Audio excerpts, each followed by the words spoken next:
بسم اللہ الرحمن الرحیم۔ السلام علیکم۔ اردو کہانی سینٹر میں خوش آمدید۔ آج کے اس ویڈیو میں آپ کو ایک معصوم لڑکی کے اوپر بیتی دکھ بھری سچی کہانی سنانے چاہ رہی ہوں، لیکن کہانی سنانے سے پہلے نئے آنے والوں سے گزارش ہے کہ اردو کہانی سینٹر کو سبسکرائب کیجیے اور ہماری ویڈیو سب سے پہلے دیکھنے کے لیے بیل آئیکن کو کلک کیجیے۔ چلیے شروع کرتے ہیں کہانی۔ بطول بڑے گنوں والی تھی، خوبصورت ہونے کے ساتھ ساتھ دلیر بھی تھی۔ اگرچہ وہ غریب کسان کی ان پڑھ بیٹی تھی، مگر اس کے اونچے اونچے خواب تھے۔ وہ بھی اپنے باپ کے رشتہ داروں کی طرح امیر و کبیر اور ایک پرآسائش زندگی گزارنا چاہتی تھی، مگر وہ زندگی شاید اس کے رشتہ داروں کا مقدر تھی۔ دولت کے ساتھ ساتھ وہ محبت کے خواب بھی دیکھا کرتی تھی۔ اس کے خوابوں میں خالد بستا تھا، جس کے علاقے میں 10 مربع زمین اسے بزرگوں کی وراثت میں ملی تھی۔ یہ بانکا سجیلا ایک بڑا زمیندار تھا جو معاشقے کرنے میں خاصی شہرت رکھتا تھا۔ بطول جب بھی چارہ کاٹنے کھیتوں میں نکلتی تو اس کا سامنا خالد سے ہو جاتا۔ وہ شرما کر سمٹ جاتی۔ خالد کو اس سے کوئی دلچسپی نہیں تھی۔ اس کے لیے وہ ایک عام سی دیہاتی لڑکی تھی جس کو نظر بھر کر دیکھنے کی فرصت اسے نہیں تھی۔ اس نے کبھی ہاتھ میں درانتی پکڑے چارہ کاٹتی بطول کی طرف دھیان نہیں دیا، اسی لیے اسے اس لڑکی کی شکل بھی یاد نہیں تھی۔ مگر خالد تو اس کے خوابوں میں بس چکا تھا۔ وہ سوتے جاگتے، چلتے پھرتے، اٹھتے بیٹھتے بس اسی کے خواب دیکھا کرتی۔ خواب دیکھنا اور بات ہے، کسی کی محبت پا لینا اور بات ہے۔ خالد کی محبت تو وہ نہ پا سکی، مگر 16 سال کی عمر میں اس کی شادی اپنے جیسے گھر میں ضرور ہو گئی۔ وہ دلہن کے روپ میں ارمانوں کی دنیا بسائے ناچار اپنے نئے گھر چلی آئی۔ جب اس نے پہلی رات دولہا کو دیکھا تو اس کے خوابوں کے محل چکنا چور ہو گئے۔ وہ ذہنی طور پر سخت صدمے کا شکار ہو گئی۔ بخش محمد کسی بھی طور پر اس کے خوابوں کا شہزادہ نہیں تھا۔ وہ تو دھوپ سے جلا، محنت کش، کھردرے نقوش کا عام سا دیہاتی نوجوان تھا، جس کا رویہ بھی اس کے کھردرے نقوش کی مانند کھردرا اور سخت ہی تھا۔ اس کے ساتھ وہ ذہنی طور پر سخت ناآسودہ زندگی بسر کرنے لگی۔ اب اس کی ہر سانس اس کے لیے سولی جیسی تھی۔ اسے بخش محمد بالکل بھی پسند نہیں تھا۔ پہلے وہ اپنے خوابوں اور سوچوں میں آزاد تھی، مگر شادی کا پھندا لگتے ہی اس کی روح جیسے حبس زدہ ہو کر اس کے بدن کے قفس میں تڑپنے لگی۔ اسے کسی پل چین نہیں تھا۔ ایک رات اس کی اپنے شوہر سے لڑائی ہو گئی۔ اسے رات بھر نیند نہیں آئی۔ وہ بے چینی سے کروٹیں بدلنے لگی، آنسو چہرے کو بھگوتے رہے۔ بخش محمد کو نیند تو آ گئی، مگر اسے نیند کیسے آتی؟ وہ لیٹے لیٹے تنگ آ گئی، آخر اٹھ کر بیٹھ گئی۔ خدا جانے اس کے جی میں کیا سمائی۔ اس نے شوہر کا ٹرنک کھولا، اس کا دھلا ہوا جوڑا نکال کر پہن لیا، سر پر پگڑی باندھی اور دبے قدموں گھر سے کھیتوں کے بیچ بنی پگڈنڈی کو چل دی۔ یہ سب اس نے بغیر کسی منصوبے کے اور بغیر سوچے سمجھے کیا تھا۔ خالد کا گاؤں 8 میل کی دوری پر تھا، مگر دل میں عشق کا چراغ جلتا ہو تو محبوب کی نگری کوسوں دور ہونے کے باوجود بھی آنکھوں کے سامنے لگتی ہے۔ رات کے 3 پہر وہ تنے تنہا بیابان جنگل میں چلتی رہی۔ اس نے دریا کا علاقہ پار کر لیا۔ یہ رات 14ویں کے چاند کی تھی، ہر طرف چاندنی بکھری ہوئی تھی۔ وہ اس روشنی میں بے دھڑک چلتی رہی۔ اس کا منہ خالد کے ڈیرے کی طرف تھا۔ ندی نالے عبور کرتی، بالآخر وہ اپنے خوابوں کے شہزادے کے ڈیرے پر پہنچ گئی۔ گرمیوں کا موسم تھا۔ خالد ڈیرے کے باہر کھلی فضا میں چارپائی ڈالے سو رہا تھا۔ تھوڑی دیر وہ اس کے چہرے کو تکتی رہی۔ وہ خود بھی تو 14ویں کے چاند جیسا تھا۔ مجھ میں کوئی کمی نہیں، اس نے سوچا۔ اس گنوں والی کو اتنا اعتماد اپنے حسن پر تھا کہ وہ کسی مرد سے ٹھکرائی نہ جا سکتی تھی۔ گہری نیند میں ڈوبتے خالد کو اس نے پکارا، خالد سائیں۔ جب کوئی جواب نہ ملا تو اس نے ہولے سے اس کا بازو ہلایا۔ وہ ہڑبڑا کر اٹھ بیٹھا، سمجھا کوئی خواب دیکھ رہا ہے۔ چاند کی اجلی چاندنی میں ایک حسین و جمیل پری اس کے سامنے کھڑی تھی۔ وہ آنکھیں ملنے لگا۔ کون ہو تم اور مجھے کیوں اٹھایا ہے؟ وہ اسے بالکل پہچان نہیں پایا۔ جو بھی ہوں خالد سائیں، تمہارے عشق کی ماری ہوں، بڑی دور سے پیدل چل کر آئی ہوں، اپنا گھر بار چھوڑ کر تنے تنہا جنگل بیاباں عبور کیا ہے۔ راستے میں جنگلی جانور، گیدڑ، کتے، بھیڑیے اور سؤر بھی تھے، مگر میں کسی سے نہیں ڈری۔ سائیں، انہوں نے مجھے کچھ نہیں کہا کیونکہ میں تیرے عشق میں چلی تھی۔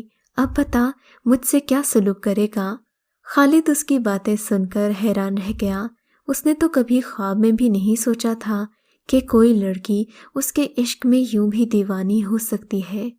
حیرت کے جھٹکے سے سنبھلتے ہوئے اس نے کہا، کملی، تو نے تو کمال کر دیا، تو کتنی دلیر ہے، اس طرح عشق کی لگن میں میرے پیچھے آ گئی، مگر میں اس وقت مجبور ہوں۔ اچھا ہے کہ تو واپس چلی جا، شادی شدہ ہے۔ بولی، واپس نہیں جاؤں گی، یا تو مجھے پناہ دے یا اپنے ہاتھوں سے دریا برد کر دے۔ واپس گئی تو وہ مجھے ٹوٹے ٹوٹے کر دے گا۔ اس نے فیصلہ کن لہجے میں کہا، او یہ تو نے کیا کیا؟ خالد نے کچھ سوچ کر اپنا درخت سے بندھا گھوڑا کھولا اور لڑکی کو اس پر سوار کیا۔ اسے ساتھ لے کر اپنے ایک دوست ذمہ دار کاشف خان کی طرف روانہ ہو گیا، جس کی زمینوں کا پنا اس کے پنے سے ملتا تھا۔ بطول کو لے کر وہ کاشف خان کے گھر گیا، اسے حوالے کر دیا اور کہا کہ دوست، یہ میری امانت ہے، اس کی حفاظت تیرے سپرد ہے۔ یہ بخش ماجھی کی بیوی ہے اور بھاگ کر آ گئی ہے، میں اس سے معاملات آ کر طے کروں گا اور لے جاؤں گا۔ کاشف خان بلوچ سردار تھا، اس پر خالد کو مکمل بھروسہ تھا۔ اپنی روایات کے مطابق وہ امانت میں خیانت کا مرتکب نہیں ہو سکتا تھا۔ خالد وہاں سے بخش محمد کے پاس پہنچا تو صبح ہو چکی تھی۔ وہ بہت پریشان تھا کیونکہ اس کی بیوی غائب تھی۔ یہاں بھی خالد کا ڈیرا تھا۔ وہ سیدھا اپنے ڈیرے پر اترا اور بخش محمد سے ملنے چلا گیا۔ ذرا سی دیر میں یہ مصیبت زدہ کسان حاضر ہو گیا۔ وہ رو رہا تھا کہ اس کی بیوی کا کچھ پتہ نہیں تھا۔ خالد نے کہا، بخش محمد، رو مت، جو بے وفا ہو اس کے لیے آنسو بہانا اپنے قیمتی آنسوؤں کو ریت پر گرانے کے مترادف ہے۔ وہ بھاگ کر میری امان میں آ گئی ہے اور تجھ سے گلو خلاصی چاہتی ہے۔ میری رائے ہے کہ تو اسے چھوڑ دے، کیونکہ جو عورت ٹھکرا کر چلی جائے وہ عمر بھر ساتھ نہیں نبھاتی اور ساتھ رکھنے کے قابل بھی نہیں رہتی۔ اگر تو چاہے تو بدلے میں تجھے 6 ایکڑ زمین دے سکتا ہوں۔ ایک بے وفا ہر جائی عورت کے بدلے کیا یہ سودا تجھے منظور ہے؟ منظور ہے سائیں۔ اس کے آنسو تھم گئے۔ بھلا اسے اس سودے کو رد کرنے کی جرأت کہاں تھی؟ اس کی اوقات ہی کیا تھی؟ ویسے بھی اسے اس عورت کے ماننے سے کیا حاصل ہوتا؟ پھانسی کا پھندا؟ اس سے تو بہتر تھا کہ وہ 2 بیگھے زمین کا مالک بن جائے۔ ایک معمولی کسان کے لیے جس کی 1 انچ زمین اپنی ملکیت نہ ہو، اس کے لیے تو مال غنیمت ہے۔ حسب توقع بڑی آسانی اور خوشی کے ساتھ بخش محمد سے سودا ہو گیا۔ اب طلاق نامے پر انگوٹھا لگوانا باقی تھا۔ یہ کام کروانے کے بعد خالد دوبارہ اپنے گھوڑے پر سوار ہو کر اپنے اس ڈیرے کی طرف روانہ ہو گیا، کیونکہ اس کی زمین دریا کے ایک کنارے سے دوسرے کنارے تک پھیلی ہوئی تھی۔ کاشف خان نے بطول کو اپنی بیوی کے پاس پہنچا دیا اور کہا کہ یہ میرے دوست کی امانت ہے، اس کا خیال رکھنا، وہ آج کل میں آ کر اسے لے جائے گا، اسے کوئی تکلیف نہیں پہنچنی چاہیے۔ کاشف خان کی بیوی بہت ہی تیز عورت تھی۔ وہ اس چاند چہرے کو دیکھتے ہی بھانپ گئی کہ معاملہ کیا ہے۔ اس نے حال پوچھا تو بطول نے ساری رام کہانی سنا دی۔ کاشف خان کی بیوی نے سوچا، یہ تو بڑی ہی سرپھری عورت ہے۔ آدھی رات کو میلوں کا سفر طے کر کے گھر سے نکل پڑی اور خالد کے پیچھے خود ہی آ گئی، جبکہ خالد کو اس سے کوئی دلچسپی نہیں۔ آخر کو وہ بھی عورت تھی۔ اس کے دل میں شک ابھرا کہ کہیں یہ اس کے شوہر کا اپنا شکار نہ ہو، دوست کی آڑ میں خود عشق اور محبت کا کھیل کھیل رہا ہو۔ یہ خیال آتے ہی روایتی چلن سے اس کا وجود سلگ اٹھا۔ شوہر کے سامنے تو وہ دم مار نہیں سکتی تھی، نہ جانے یہ کتنی مدت کے لیے آئی ہے۔ وہ اپنی سوچوں میں گم تھی کہ اس کا ایک واقف کار واصف خان آ گیا۔ اس نے جو ایسی حور شمائل کو دیکھا تو واصف بھی گہری سوچ میں پڑ گیا۔ اس نے اپنی بہن کو مجبور کیا کہ کسی طرح اس لڑکی کو میرے ساتھ کر دو۔ وہ تو پہلے ہی اس بلا سے چھٹکارا چاہ رہی تھی۔ اس نے بطول سے کہا کہ خالد نے تمہیں بلایا ہے، آج رات کو تمہیں جانا ہے۔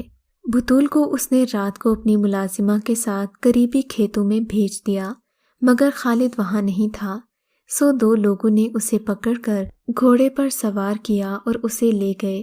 ان میں ایک واصف خان تھا اور دوسرا اس کا ملازم تھا۔ اب وہ واصف خان کے قبضے میں تھی، گھر سے نکل چکی تھی، سو اب لوٹ جانا اس کے بس میں نہیں تھا۔ وہاں سے بھاگ جانا موت کو دعوت دینے کے مترادف تھا۔ وہ آئی تو خالد کے عشق میں تھی، مگر اب واصف خان کے ساتھ اسے جانا پڑ رہا تھا۔ واصف خان کی ہیبت سے وہ چپ چاپ گھوڑے پر بیٹھی رہی۔ رات کے اندھیرے میں وہ اسے لے کر کافی دیر سفر کرتا رہا۔ بطول کو اندازہ ہو رہا تھا کہ یہ گھوڑے جس سمت میں جا رہے ہیں یہ جگہ تو اس نے دیکھی ہے، مگر مارے ڈر کے خاموش رہی کہ کہیں واصف خان زیادہ بول چال کرنے پر اس کی گردن ہی نہ اڑا دے۔ رات کے اندھیرے میں واصف خان اسے اپنے ڈیرے پر لے آیا۔ یہ ڈیرا عام گھروں سے مختلف تھا، یہاں کھانے پینے کا بندوبست نہیں تھا، اکثر کھانا باہر سے منگوایا جاتا، جبکہ واصف خان اپنے دوستوں کی محفلیں بلایا کرتا تھا۔ واصف ڈری سہمی اس لڑکی کو ڈیرے کے اندر لے کر آیا، مگر پھر کچھ سوچ کر اسے اپنے ایک کمرے کے خفیہ تہہ خانے میں چھپا دیا۔ بطول کو سختی سے تاکید کی کہ وہ یہاں سے نکلنے کی کوشش نہ کرے، کیونکہ یہاں جو آ جاتا ہے اس کے نکلنے کے راستے بند ہو جاتے ہیں۔ بطول ڈری سہمی کانپ رہی تھی، اس کی سمجھ میں نہیں آ رہا تھا کہ وہ کہاں آ گئی ہے۔ یہ ایک بڑا تہہ خانہ تھا جہاں وہ چاہ کر بھی کچھ نہیں کر سکتی تھی۔ اس کی یہ رات اندھیرے میں ہی گزر گئی۔ واصف خان نے اسے کھانا دینے کے علاوہ کوئی بات چیت نہیں کی۔ بطول تو اسی پر شکر گزار تھی کہ ابھی تک اس کی عزت پر کوئی آنچ نہیں آئی تھی۔ اس کے دل سے واصف کی دہشت جاتی رہی، اس کے دل کو ذرا قرار آ گیا تھا۔ 24 گھنٹے کا وقت گزر گیا، تہہ خانے میں بددستور اندھیرا ہی تھا۔ تہہ خانے میں کیا دن اور کیا رات، بطول آرام سے بیٹھی رہی۔ یہاں چیخنے چلانے کا کوئی فائدہ نہیں تھا۔ تھوڑی دیر کے بعد تہہ خانے کا دروازہ کھلا۔ واصف خان سیڑھیوں سے اترتا ہوا اس کے پاس آ گیا، اس کی صورت الٹ پلٹ کر دیکھنے لگا اور اس کے چہرے کے خد و خال کا جائزہ لیتے ہوئے اس سے مخاطب ہوا۔ ہے تو بڑی ہی خوبصورت، اس گاؤں کی لگتی ہی نہیں، تیرے دام بڑے ہی اچھے لگیں گے۔ واصف خان اپنی مونچھوں کو تاؤ دیتے ہوئے بولا تو بطول سمجھ گئی کہ واصف اسے کس نیت سے اٹھا لایا ہے۔ یقیناً وہ عورتوں کا خریدار یا سمگلر لگ رہا تھا، اس کے چہرے پر خباثت تھی۔ بطول کو اس سے کرہت آنے لگی، یہ شخص کسی طور پر بھی قابل اعتبار نہیں تھا، خدا جانے کب اسے اس تہہ خانے سے نکال کر لے جائے اور کسی کے ہاتھوں بیچ دے جہاں عمر بھر بطول لٹتی رہے۔ اس خیال نے ہی بطول کے پیروں تلے سے زمین کھینچ لی تھی۔ وہ یہاں سے نکلنا تو چاہتی تھی، مگر باہر جانے کا کوئی چارہ نہیں تھا۔ خالد نے اسے صاف کہہ دیا تھا کہ 2 دن کے بعد اس کے دام لگیں گے تو وہ اسے شہر بیچ آئے گا، لہٰذا جب تک یہاں رہ سکتی ہے آرام سے رہے، کیونکہ بھاگنے کی صورت میں موت اس کا یقینی انجام تھی۔ بطول نے خالد کے پاؤں پڑھ کر اس سے وہاں سے جانے کی استدعا کی، مگر وہ کسی صورت نہیں مانا۔ مایوس ہو کر بطول وہیں بیٹھی رہی اور یہاں سے نکلنے کا انتظار کرتی رہی۔ لیکن کہتے ہیں کہ کبھی کبھی اعتبار کی جیت انسان کے حالات بدل کر رکھ دیتی ہے۔ بطول کے ساتھ بھی کچھ ایسا ہی ہوا تھا۔ تہہ خانے پر موجود ڈھکن کا کوئی تالا نہیں، اس کا بطول کو اندازہ نہیں تھا، نہ ہی خالد نے یہ سوچا تھا کہ اسے تہہ خانہ بند کرنے کی ضرورت ہے۔ تہہ خانے کے اسی کمرے میں وہ زیادہ تر اپنی بیٹھک بلایا کرتا تھا۔ اس کے یار دوستوں میں گاؤں کے سبھی معتبر لوگ شامل تھے۔ ایک دن نہ جانے کون سا پہر تھا، بطول کے دل میں یوں ہی خیال آیا کہ کیوں نہ تہہ خانے کی کنڈی کو ذرا ہلا کر دیکھے، کیا پتہ اس کی قسمت اچھی ہو اور وہ یہاں سے نکلنے میں کامیاب ہو جائے۔ بطول چھوٹے چھوٹے قدم اٹھاتی سیڑھیاں چڑھتی گئی۔ جوں جوں وہ سیڑھیاں چڑھ رہی تھی اس کے کانوں میں نامعلوم سی آوازیں پڑ رہی تھیں، مگر ان میں ایک آواز تھی جسے وہ ہزاروں میں پہچان سکتی تھی۔ یہ خالد کی آواز تھی۔ اس نے جذبات میں آ کر اس قدر زور سے تہہ خانے کا ڈھکن پلٹا کہ بیٹھک میں موجود سبھی افراد دم بخود رہ گئے اور مشکوک نگاہوں سے خالد کو دیکھنے لگے۔ خالد جو بڑا معزز بنا اپنے دوستوں میں بیٹھا ہوا تھا، سبھی کے سامنے جھوٹا پڑ گیا۔ سب لوگ خالد کو سوال کرنے لگے جن کا جواب اس کے پاس نہیں تھا۔ ادھر بطول جب تہہ خانے سے نکلی تو اس نے اپنے باپ کو خالد کے قدموں میں بیٹھے دیکھا، جو اپنے بے غیرت داماد کے گناہوں کی تلافی چاہ رہا تھا۔ اس کی بیٹی کے سسرال سے جانے کی خبر اس تک پہنچ چکی تھی۔ داماد کے بتانے پر وہ خالد کے پاس آیا تھا اور اسے اپنی بیٹی کی بازیابی کی بات کر رہا تھا، جبکہ جس جگہ وہ بیٹھا تھا اس کے چھوٹے بھائی ہی کا ڈیرا تھا، جو اکثر شہر میں رہتا تھا مگر کبھی کبھار گاؤں میں بھی آ جاتا تھا۔ واصف کی عمارات سے سبھی متاثر تو تھے مگر کسی کو یہ معلوم نہیں تھا کہ واصف کی دولت کا اصل ذریعہ کیا ہے۔ دراصل وہ لڑکیوں کی اسمگلنگ اور ان کی خرید و فروخت میں ملوث تھا۔ واصف کا چپکے چپکے گاؤں کے سبھی گھروں میں آنا جانا تھا۔ وہ اپنے گاؤں میں زیادہ تر اس قسم کی حرکتوں سے باز رہتا تھا۔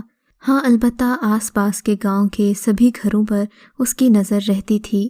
ایسا وہ احتیاطاً کرتا تھا۔ جب ہی کاشف خان کے گھر میں جب اسے نئی لڑکی کے آنے کی اطلاع ملی تو اس نے اپنا مدعا کاشف خان کی بیوی کے سامنے رکھا، جو اس قسم کی خدمات اکثر واصف کو فراہم کرتی تھی۔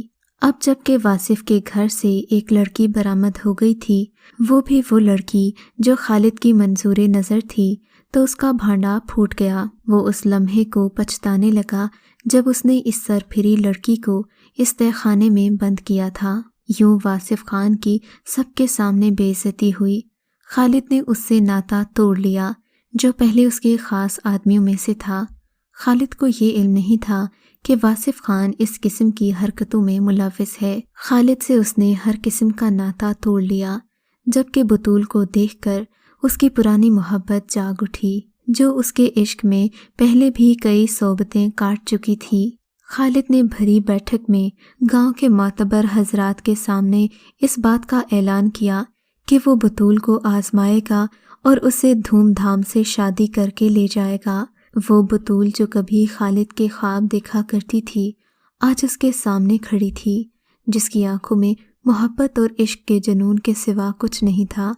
اب یہ طے پایا گیا کہ بطول اپنے باپ کے گھر واپس جائے گی اور طلاق کی عدت پوری ہونے کے بعد خالد اسے بہا کر لے جائے گا۔